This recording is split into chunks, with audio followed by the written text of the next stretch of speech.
understanding the sin of the spies. The following words that Moses spoke to the people of Israel. You murmured in your tents and said, because the Lord hates us, he took us out of the land of Egypt to deliver us into the hands of the Amorites to exterminate us. 3 questions. 1. How is it possible that some people still disbelieve God after so many miracles happened? 2. What is the difference between the land of Egypt and the land of Israel? Why is the land of Israel better? 3. What lessons can we learn from the sin of the spies to apply in our life? Understand the arguments from the other side. The complaint of the people is not childish, but a very realistic, coherent set of arguments.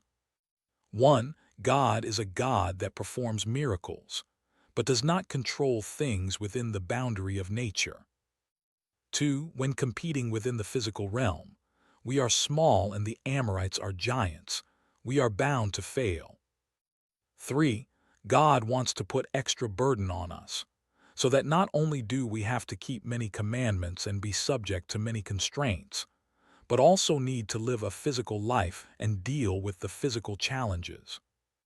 However, the truth is that while God can perform miracles, he also controls nature and has power within the boundary of nature. Torah uses the primary example of controlling the rain. The people did not realize that God's will is exactly for them to enter the physical world, build up a life, and not depend entirely on the direct miracles. God's desire is to do both revealed and concealed good to the nation of Israel. Land of Egypt versus land of Israel. Rashi's commentary on this verse explains why some prefer the land of Egypt over the land of Israel. They claimed his taking us out was due to hatred. The land of Egypt is a well-irrigated country, for the Nile rises and irrigates it, while the land of Canaan is dependent upon rain only. He took us out of the irrigated Egypt to give us the arid land of Canaan. Torah explains that the land of Israel absorbs water from the rains, as opposed to the land of Egypt that you watered by foot, like a vegetable garden. Rashi on this verse explains, unlike in Egypt, only the low-lying areas were irrigated by the Nile, and people have to work for it. In the land of Israel, the rain waters both low and high areas, and people do not have to work for it. Later Torah says, if you hearken to my commandments, I will give the rain of your land at its time. In the middle of these verses about rain is the famous verse, the eyes of Lord your God are always upon it, from the beginning of the year to the end of the year.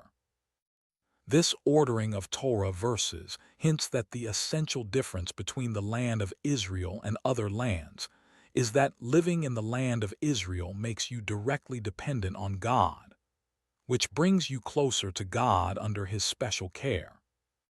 Life lessons. Do not be afraid of the giants.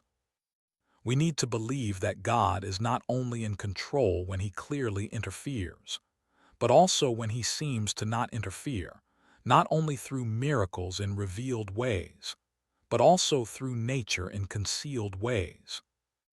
If God also controls nature, we should not be afraid of competing with others within the boundary of nature. As long as we do God's commandments, God will stand with us. Do not think God hates you.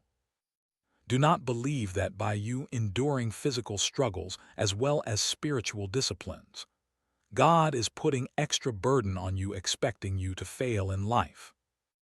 The purpose of having God in our lives is not that some direct miracles would happen and our lives suddenly become easier and better, but to engage in the physical world while getting help from God to succeed in both ways.